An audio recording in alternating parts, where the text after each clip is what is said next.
Sign the papers." Her voice carried the kind of certainty that had taken 6 months to develop, the certainty of someone who had decided in advance that nothing you said could change what she'd already arranged. He looked at the document on the table. He didn't pick it up. "Walk away from this house, from everything in it, from everything with my family's name on it. We both know you have nothing else. Remove him." That was the second voice. Older, colder, the woman standing near the staircase who hadn't moved since he walked through the door, or rather, since the door had been opened for him by a man he didn't recognize. A man in a dark jacket who'd arrived 40 minutes earlier in a motorcade of 3 vehicles. What Serena Voss did not know, as she stood in her father's marble entrance hall holding those papers, was that the man she was telling someone to remove owned more of the ground beneath that house than her entire family's combined holdings could account for. The security team standing at the edge of the driveway wasn't there to escort him out. So what exactly did she think was about to happen? If you're new here, this is where real stories live. Hit subscribe so you don't miss what happens next. Let me go back, because none of this makes sense without it. His name was Callum Voss, or rather Callum Ashford, though he hadn't used that name in 7 years, not publicly, not on anything connected to the life he'd built since leaving the family trust. The Ashford name meant something specific in certain circles. It meant a holding company incorporated in 4 countries, a family office that had compounded quietly for 3 generations, and a grandfather who had believed, with the kind of conviction that only very old money can sustain, that visible wealth was a character flaw. You didn't display it. You didn't talk about it. You certainly didn't let it become the reason people wanted to know you. Callum had absorbed that lesson at an early age, not because his grandfather was unkind, the man had been generous to a fault in private, but because of what happened to his cousin Marcus when the family's holdings became publicly known during a court dispute 11 years ago. Marcus had been engaged. He'd been in love, or believed he was. Within 4 months of the story circulating in financial media, the woman he planned to marry had restructured her entire life around his asset profile. She hadn't been subtle about it. She'd introduced herself to his fund manager. She'd asked to be added to a secondary trust before the wedding. By the time Marcus understood what was happening, there was a prenuptial negotiation underway that bore no resemblance to anything a person in love would propose. Callum had watched all of it from a distance. He had been 24. He'd taken 3 things from it: that people's behavior changes when they know the number, that the change is almost never conscious on their part. They believe they still love you, and that the only protection from it is to never let the number become known. So when he moved to Marin City at 26, he did it as a project manager for a mid-sized infrastructure consultancy. The consultancy was real. The salary was real, $74,000 a year, which felt like an experiment in restraint. The apartment he rented had 1 bedroom and a water heater that kicked on at 3 a.m. He didn't correct people who assumed he was middle class. He didn't volunteer the truth. He had a single encrypted line of communication with his family's legal administrator, a woman named Cecilia Frost, and she handled everything that required his attention from the other side of the wall he'd built. He met Serena Whitfield, she would become Serena Voss after they married, taking his public surname, at a fundraising dinner for a city planning initiative his consultancy was involved with. She had been working in event coordination for a hospitality group. She had laughed at something he said before she knew anything about him, before they'd exchanged names. And that had mattered to him more than he could explain cleanly. It was the laugh of someone not performing. He'd thought for the first time in years that the wall he'd built might be something he could eventually dismantle. They were together for 14 months before he proposed. He had been, during those 14 months, the most deliberately ordinary version of himself. A man who cooked on weekends, who drove a 4-year-old sedan, who split dinner checks without theater, who never took calls in another room when she was in the apartment. She had, in that same period, been the person he'd hoped she was, curious without being acquisitive, affectionate without needing an audience for it. Funny in the specific way of someone who finds the world genuinely absurd rather than threatening. When he proposed, he did it without a setting, no restaurant, no photographer hidden behind a hedge, just the 2 of them on a Tuesday evening in October in the apartment kitchen, with a ring that was beautiful but not ostentatious. Because he'd chosen it to say something about what he valued, not what he could afford. She said yes. She was crying before the word was out. He believed in that moment, and would continue to believe for almost 3 years afterward, that the life he'd chosen, this stripped-down, surface-ordinary life, was the right choice. That she had married him, not a number. The physical object his grandfather had pressed into his hand on the last visit before the old man's death was a compass. Brass, worn smooth at the edges, with an engraving inside the cover that read simply, "True North moves for no one." He kept it in the inner pocket of whatever jacket he was wearing. Serena had seen it, asked about it once in the first year of their marriage. He'd told her it was a keepsake. She hadn't asked again. That, too, had seemed like a point in her favor, that she could let something belong to him without needing to fully own it. He kept that compass in the same pocket the morning everything began to fracture. The fracture did not arrive suddenly. It came in the way that most structural failures arrive, gradually. Through accumulated small pressures, each one survivable on its own, until one day the load-bearing element has been so worn that almost nothing is holding. The Whitfield family was the first pressure. Serena's mother, Greta Whitfield, was a woman who had built her entire identity around social adjacency, around being close enough to significant wealth that some of its luster transferred to her, without her ever having generated it herself. She had opinions about neighborhoods in the abstract and about specific addresses in the concrete. She used the phrase "people like us" with the confidence of someone who had never examined what she meant by it, and what she meant was always the same: people with more than you, whom we should be associating with.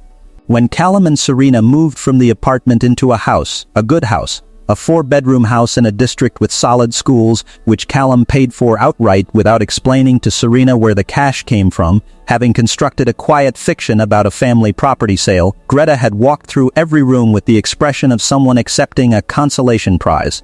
"It's perfectly adequate," she had said, touching the kitchen counter. She said it in the way people say something to avoid saying the thing they actually mean. Callum had smiled. He had kept his composure. He had done this 11 more times across the following year, through 11 more visits, through Greta's commentary on other people's holidays, and other people's vehicles, and other people's children's private school placements, all of it delivered with the exhausted authority of someone who has decided that pointing out what's missing is the same as providing wisdom. What he noticed across those 11 visits was that Serena was changing. Not dramatically, not all at once. But she had begun to say things like "when we have more to work with" in contexts where she hadn't before. She'd begun to make comparative statements about their house versus the houses she visited for events through her work.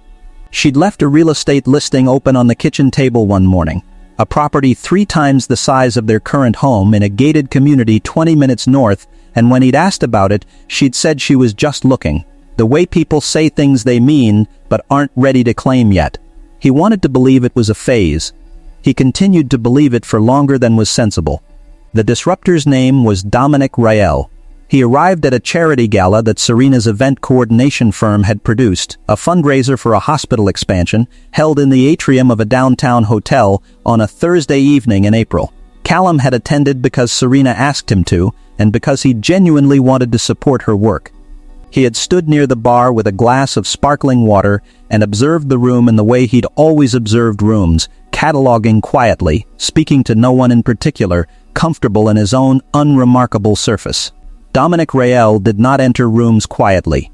He arrived 20 minutes late, which was clearly engineered to be noticeable. Accompanied by 2 people who performed the function of making his arrival look important. He wore a watch that Callum recognized as a reference caliber chronograph with a retail price of approximately $47,000, and he wore it the way people wear objects that are specifically intended to be identified by other people who know the reference. He was introduced to the room, to Serena specifically, who was managing the event, as the co-founder of a development firm that had recently closed a $380 million construction deal in the Harbor District. The number was mentioned twice within the first 4 minutes. Callum counted. He watched Dominic shake Serena's hand. He watched her smile. Not the involuntary laugh he'd fallen in love with, but something more deliberate, the smile of someone who has suddenly become aware of an audience. He watched Dominic hold eye contact for 3 full seconds longer than the handshake required. What he felt was not jealousy, exactly, it was something more clinical than that. and something that required being honest with himself in a way that hurt. He recognized, watching that exchange, that the thing he'd built his life around, the ordinariness, the surface-level anonymity, was not protecting Serena from status chasing. It had simply removed him from the competition. The desire she had for something more than what he appeared to offer was real, and Dominic Rael, standing in the atrium of a downtown hotel with a $47,000 watch and a $380 million deal story, was exactly calibrated to be what Callum appeared not to be. Dominic's firm, as it turned out, was engaged in early conversations with the hospitality group that employed Serena's event company as a contractor.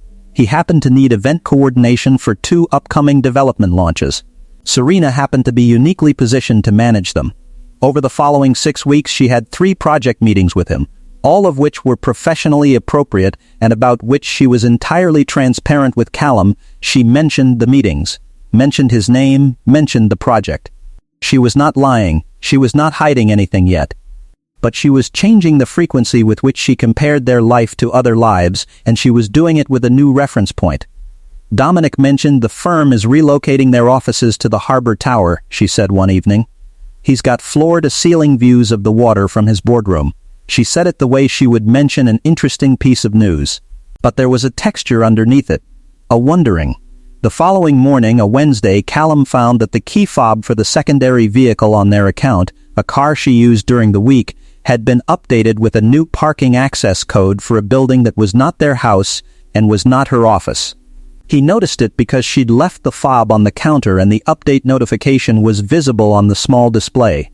He said nothing.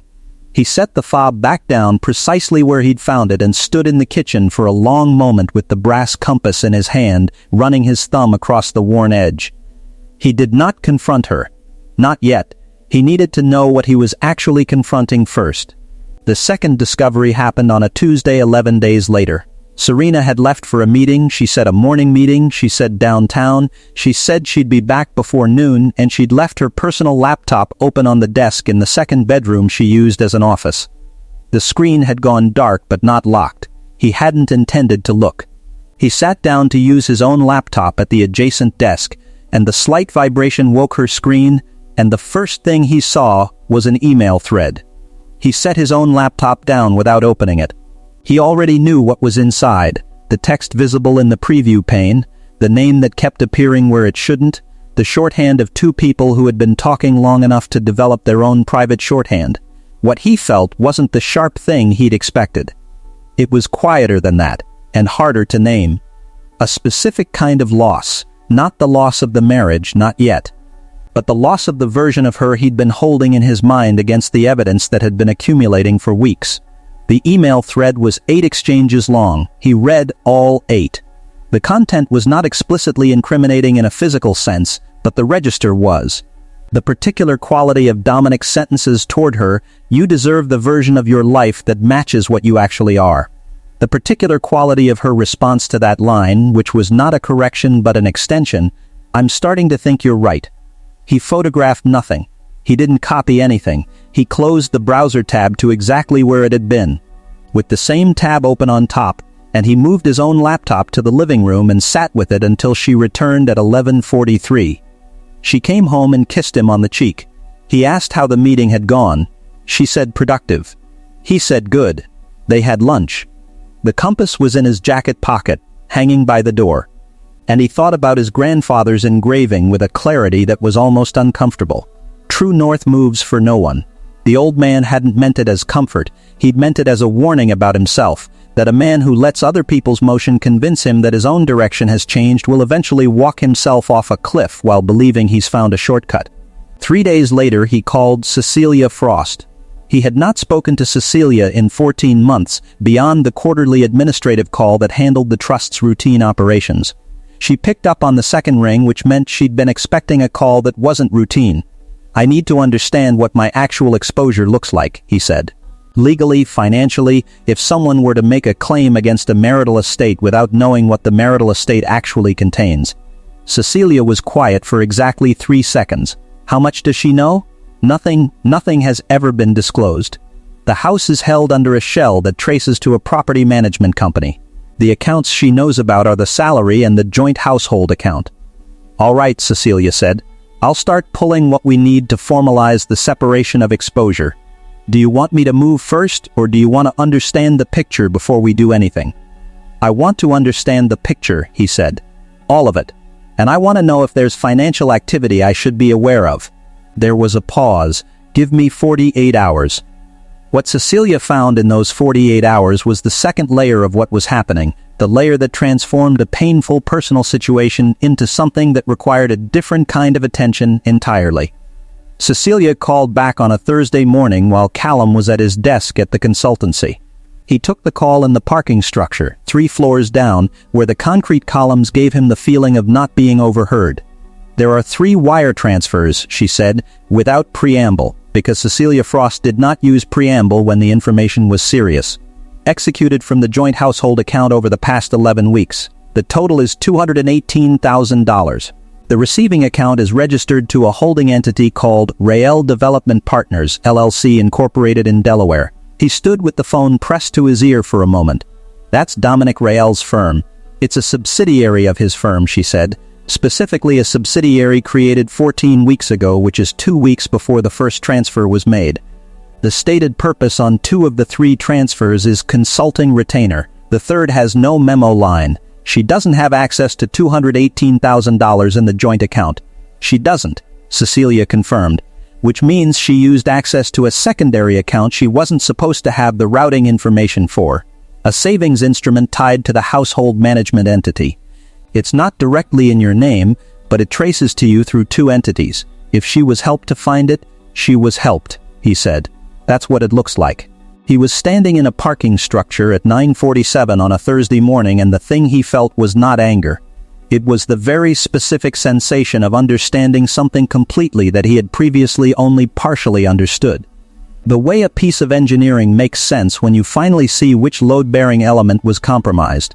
The financial maneuver wasn't incidental to the relationship. The relationship had been the access mechanism for the financial maneuver. Dominic had identified Serena as a point of entry into a financial structure he'd somehow partially mapped.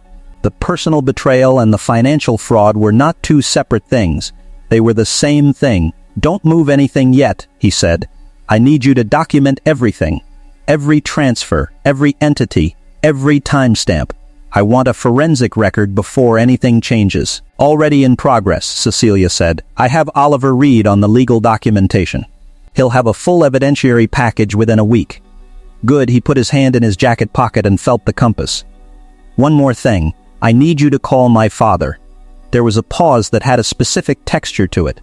You haven't spoken to your father in 7 years, Callum, I know. Tell him the situation. Tell him I need the formal security protocol activated. He'll know what that means. The silence on the other end lasted 4 seconds. All right, Cecilia said finally. I'll make the call. He went back up to his desk. He answered emails about infrastructure load-bearing specifications. He ate lunch at his desk, a sandwich from the corner place, the one that had a photograph of their first location taped inside the glass by the register. Because they'd been operating continuously for 31 years and were proud of it. He drove home at the same time he always drove home. He cooked dinner, he talked to Serena about her day, she mentioned Dominic's name once, in the context of a project timeline. He listened and responded appropriately and gave nothing away, because what he was building required him to give nothing away. And because he was his grandfather's grandson, and his grandfather had understood that the most important discipline is the one no one else sees you practicing. 6 days later, Oliver Reed sent the completed forensic package.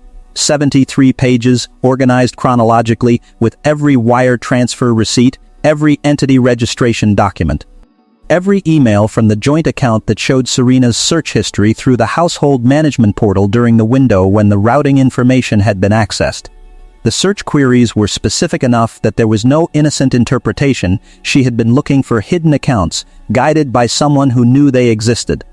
Callum sat with the package for 1 full evening, reading every page. Not to find something new, Cecilia had summarized the key findings, but because he wanted to hold the full weight of it before he decided what to do next. What he wanted to do was call Serena into the room, set the package on the table between them, and let her see it. He sat with that impulse for approximately 4 minutes and then set it aside, because doing that would be the wrong move for the wrong reason.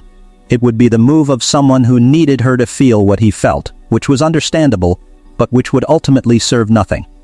Acting from that impulse would give Dominic's legal team exactly the kind of emotional response evidence they'd want if this became contested. He called Oliver Reed instead. "What's our timeline? The criminal fraud referral can go to the financial crimes unit within 72 hours of your authorization," Oliver said. "Civil recovery on the $218,000 is straightforward. We have complete documentation. The harder question is the marital asset question, because if she makes a claim to the broader estate based on any argument that she had constructive knowledge of your holdings, she didn't," Callum said. "Nothing was disclosed, nothing was accessible to her through normal means. Then, she has no valid claim to anything beyond the joint marital assets, which in this jurisdiction means the house and the joint accounts." Oliver paused. "There's one other element. Tell me. The entity that Rael used, Rael Development Partners, it has a secondary position. It appears to have been used to make an offer on a commercial property in the Harbor District. The offer was structured to include a right of first refusal on an adjacent parcel." Oliver paused. "That adjacent parcel is indirectly held by one of your grandfather's estate entities." "I don't think Rael knew that. But if that transaction had proceeded, it would have given his firm leverage over a holding worth approximately $340 million at current valuation." Callum was quiet for a long time. He wasn't just going after the marriage. "No," Oliver said, "the marriage was the door. The property position was the room." He stayed on the phone with Oliver for another 20 minutes, finalizing the timeline and the authorization. He authorized the forensic package to be submitted for criminal referral. He authorized the civil claim to be prepared. He asked Oliver to have the full estate picture prepared for a formal disclosure, not for the divorce proceeding, but for what was coming next. Because his father's security team would arrive in 6 days, and when they arrived, this was going to become a different kind of situation entirely. He had not planned to attend the Whitfield Charity Foundation's annual spring reception.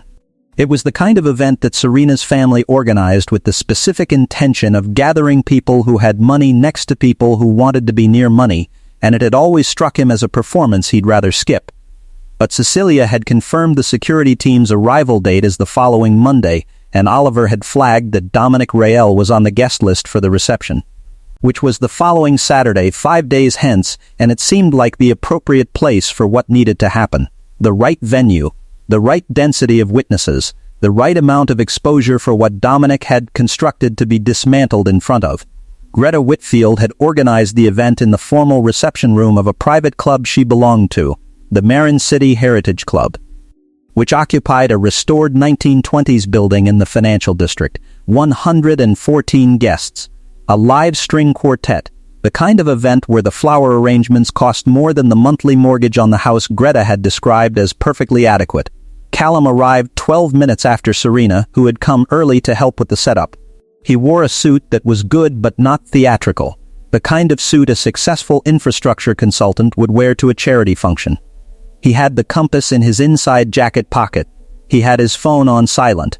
He had called Cecilia that morning to confirm 2 things: that Oliver's legal filing had been submitted to the relevant authorities at 9 a.m., and that the notification to Dominic's legal counsel of the pending fraud referral and civil claim had been delivered simultaneously. Dominic did not yet know. The reception room was arranged with round tables along the perimeter and a cleared space in the center, with a raised section at the far end where the program would be delivered. Callum found Serena near the bar and kissed her on the cheek. She seemed pleased he'd come, and this observation produced in him something he didn't try to name. Greta appeared within 3 minutes of his arrival, in the way that Greta always appeared when he arrived anywhere, with the timing of someone who had been monitoring the entrance. "Callum," she looked past his shoulder as she said it, the way she always looked past his shoulder. "Serena tells me the consultancy took on that Harbor District assessment 2 months ago," he said. "Dominic Rael's firm is involved in that district. Are you likely to cross paths professionally?"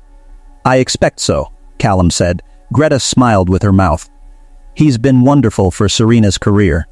Very generous with the referrals." She said it looking at him directly, which was unusual for her, and which meant it was intentional. She was telling him something she was enjoying telling him. I'm sure he has been, Callum said. Dominic arrived at 7:22. He was wearing a different chronograph than the one from the charity gala, a dress version, slimmer case, still north of $30.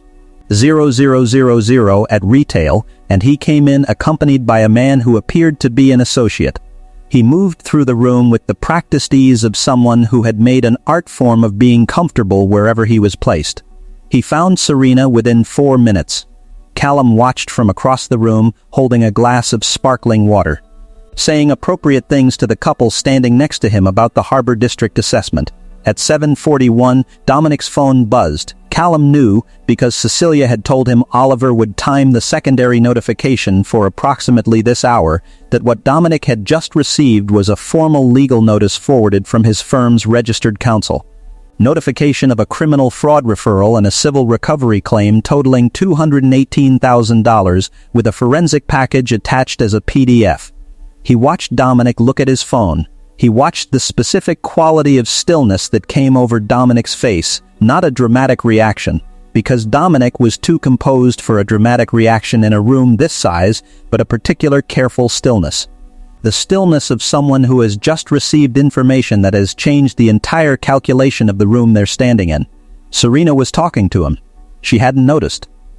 Callum set his glass on the table nearest to him and crossed the room. He approached them at a moderate pace, not hurried, not theatrical, he had in mind, as he crossed the floor. One line from the cold open of this story, Serena's line, the one she would deliver in 2 days when she found the papers and called her mother and made a series of decisions, and he wanted to be the one who set the order of events, not the one who responded to them. Dominic, he said, coming to stand beside Serena, I understand your counsel received the civil claim this evening. Dominic's jaw held. He glanced at Serena, quickly, one beat, and then looked back at Callum with the expression of someone running 3 calculations simultaneously. I'm not sure this is the appropriate venue. I think it's precisely the appropriate venue, Callum said, given that you've been using my wife as the appropriate vehicle for 14 weeks. Serena turned. She had the expression of someone who has heard a language they thought they knew spoken in a dialect they can't parse. What are you talking about? The $218,000, Callum said, and he said it clearly, at a volume that carried to the nearest 2 tables, transferred from the household savings account to Rael Development Partners, LLC, incorporated in Delaware 14 weeks ago. 3 transfers. The largest was $94,000. I'd like to know, Dominic, whether she understood what she was doing or whether she thought she was helping you with something else. The string quartet had not stopped playing.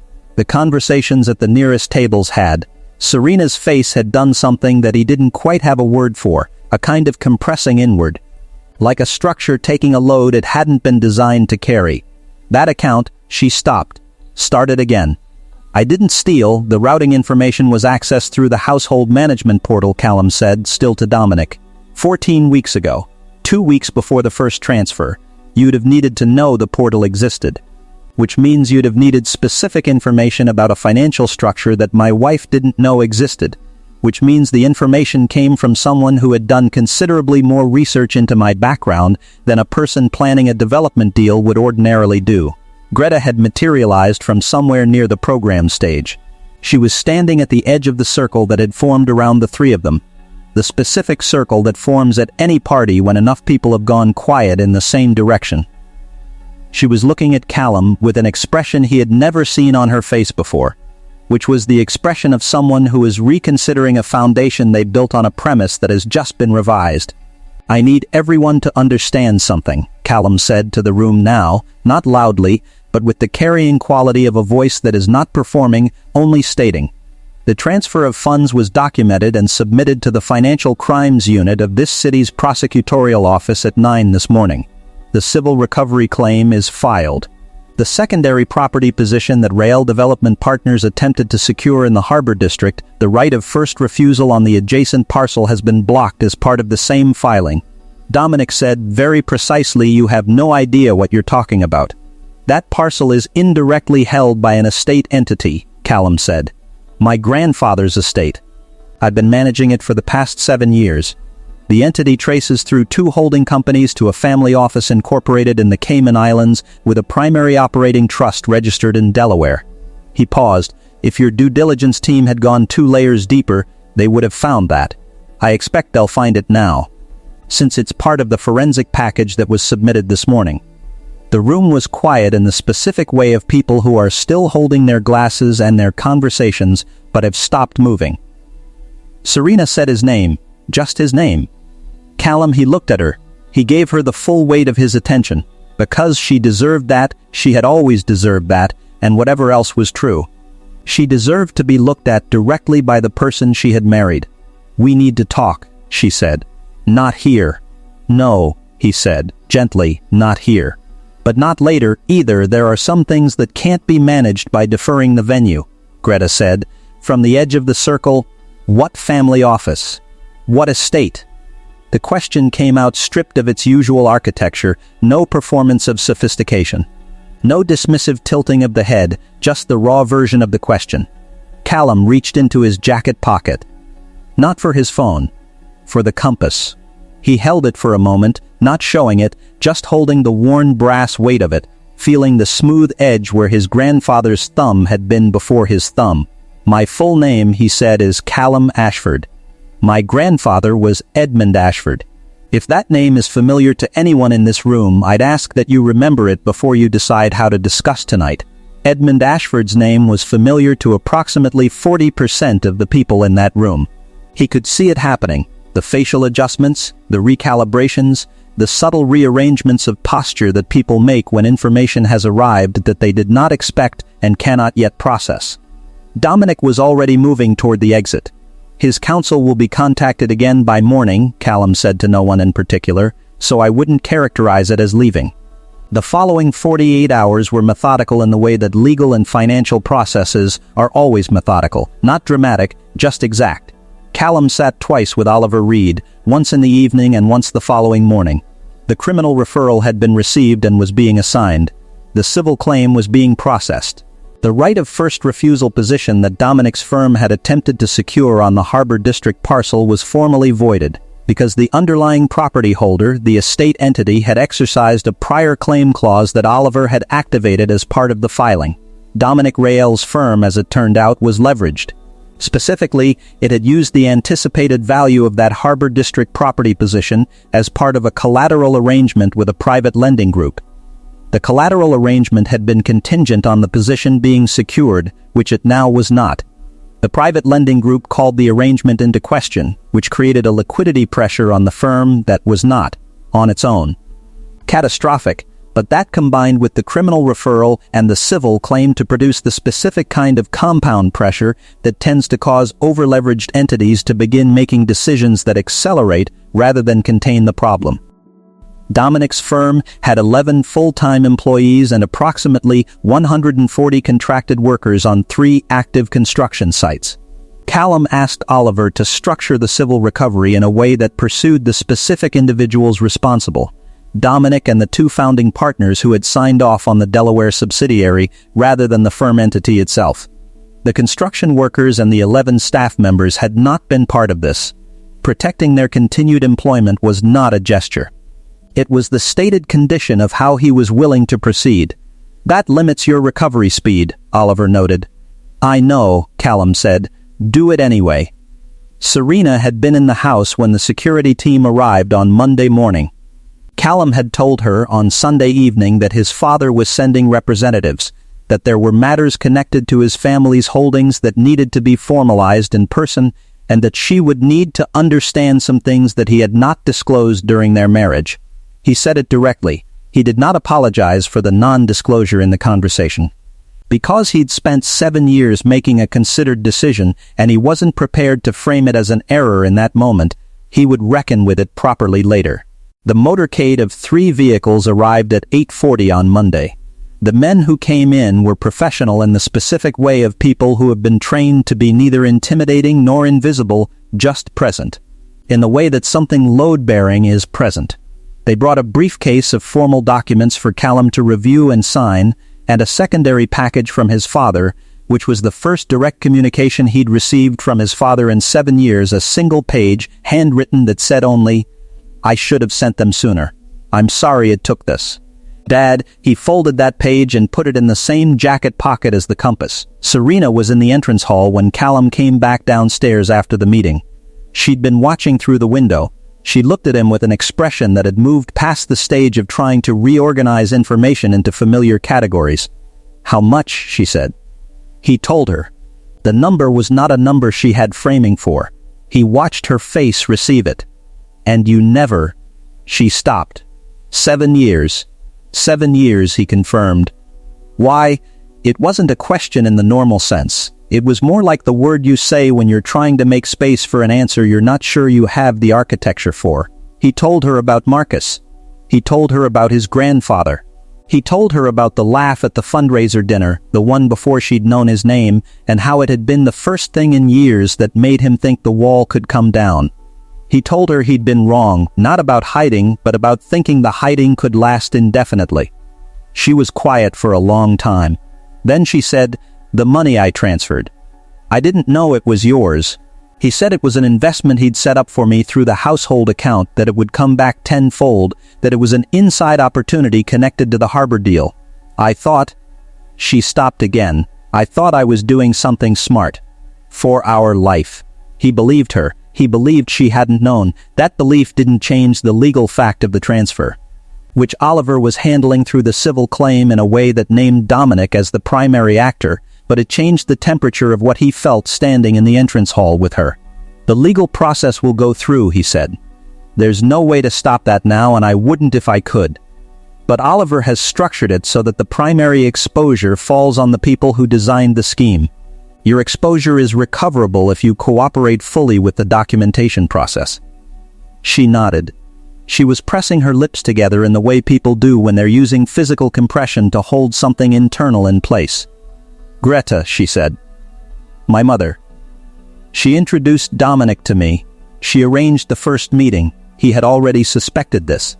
Cecilia, when he'd mentioned it, had confirmed that there were 2 phone records showing calls between Greta Whitfield's mobile number and Dominic Rael's office line in the 8 days before the charity gala.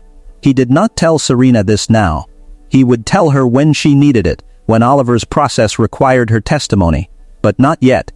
Not here, in the entrance hall, with her face looking the way it looked. "Your mother made choices," he said. "Those choices have their own consequences. I'm not going to add to them beyond what the legal record requires." He did not say, "I'm choosing this because of you." He was choosing it because of the 140 workers on 3 construction sites. And because of the 11 employees who had come to work that morning not knowing that the firm they worked for was in compound trouble. And because he was his grandfather's grandson, and his grandfather had believed that the measure of what you had was not how much you could take, but how much damage you chose not to do. He reached into his jacket pocket. He took out the compass. He set it on the entrance hall table, not handing it to her, not performing a gesture, just setting it down between them the way you set something down when you want another person to see it clearly. He had this made in 1962, he said. He wore it for 41 years. He gave it to me the last time I saw him and told me it was the only instrument he'd ever trusted to tell the truth regardless of who was holding it. She looked at the compass. She didn't touch it. "I'm not going to be your husband anymore," he said. "That's already where this is going and we both know it.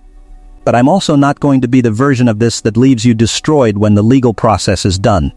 There are people in this situation who are actually guilty of something. I'd rather focus the weight of it there." She looked up from the compass. Her eyes were dry in the way of someone who has moved past the phase where tears are the available expression. "You've thought about this for a long time. Since Thursday morning," he said, "when Cecilia called me from a parking structure." She almost laughed. It wasn't quite a laugh. It was the first sound she'd made in that conversation that wasn't carrying weight. A parking structure, 3rd level, near the elevator bank. The morning light was coming through the front windows at a low angle. The kind of angle that makes everything look slightly more solid than it is. He picked up the compass. He put it back in his pocket. Because it belonged there, and because it had always belonged there, and because some things don't transfer, they travel with the person who understands what they're for. The things that unraveled over the following 9 weeks did so with the methodical completeness of a structure whose load-bearing element has been correctly identified and removed. Dominic Rael and the two founding partners of Rael Development Partners were formally charged with financial fraud and wire transfer violations 6 weeks after the criminal referral was submitted. The charges included the $218,000 in unauthorized transfers and a separate count related to the false collateral arrangement with the private lending group, which, when the forensic accounting was completed, turned out to involve representations about asset values that were overstated by $12.4 million. The false representations had been made in 2 separate financing documents. Oliver had found both during the deeper document review he conducted after the initial referral. Dominic's firm entered a restructuring arrangement within 3 weeks of the charges becoming public.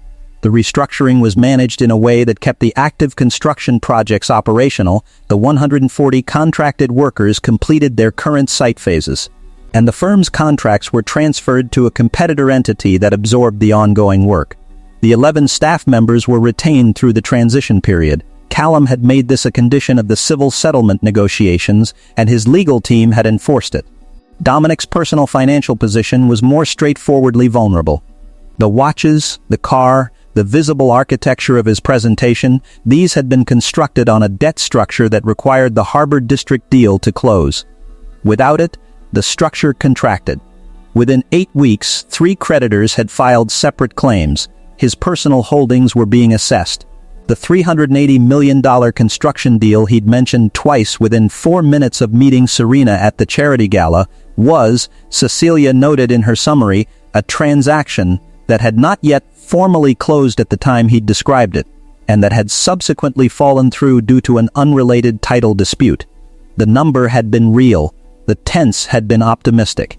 Greta Whitfield's involvement was documented in Oliver's final report. The phone records were included in the evidentiary package submitted to the criminal case. Prosecutors determined that Greta's role was in introduction and facilitation. She had connected Dominic to Serena without full knowledge of what he was pursuing, but with knowledge that he had a specific interest in Callum's financial profile, which she had shared without understanding the implications.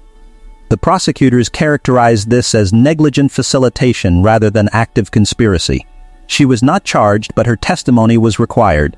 The conversation she had on the phone with Oliver's team lasted 4 hours and produced a written statement of 31 pages.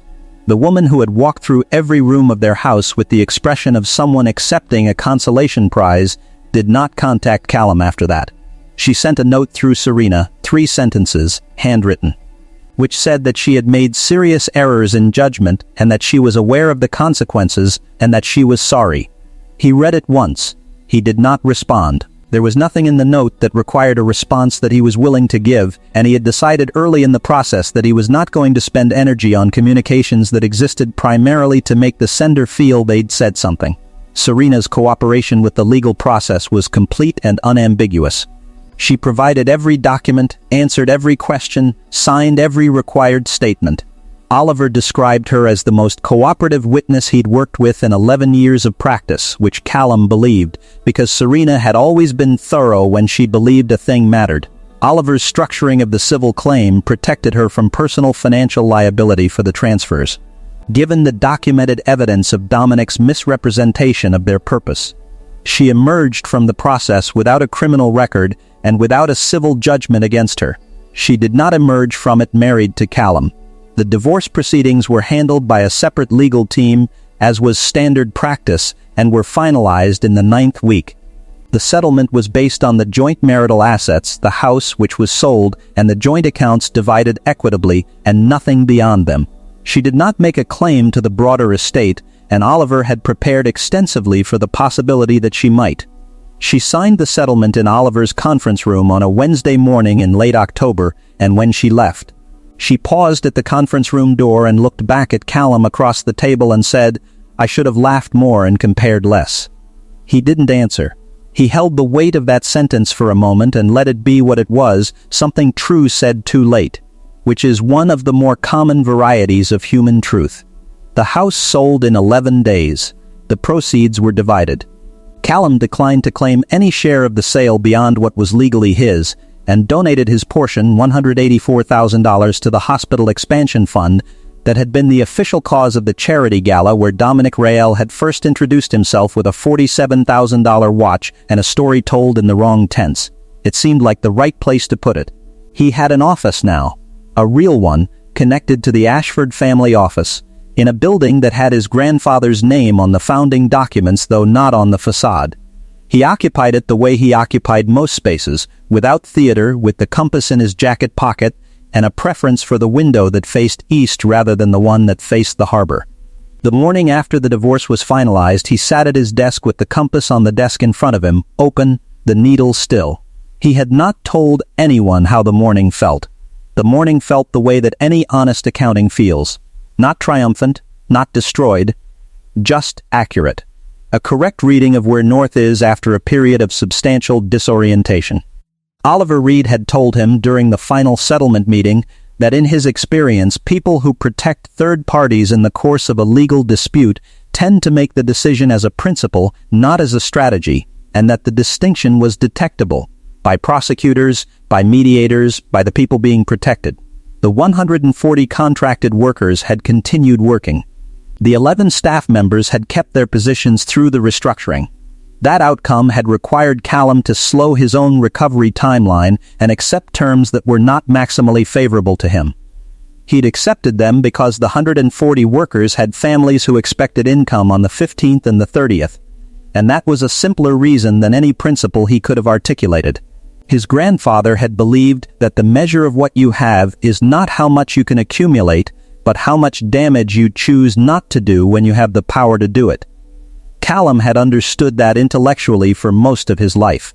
He understood it differently now, not as a rule but as something practiced, a thing that only becomes real in the specific moment where the easiest path is also the most destructive one, and you choose the harder path anyway, not for credit, not for narrative, but because the compass says true north and you have decided to trust it.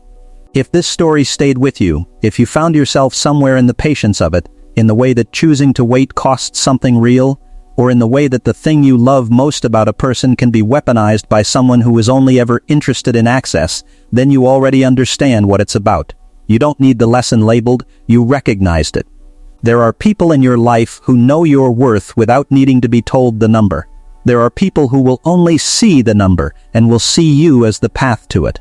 The work, the actual daily work of a life, is knowing the difference before the evidence becomes forensic. Callum learned it the hard way. The wall he built kept out the noise.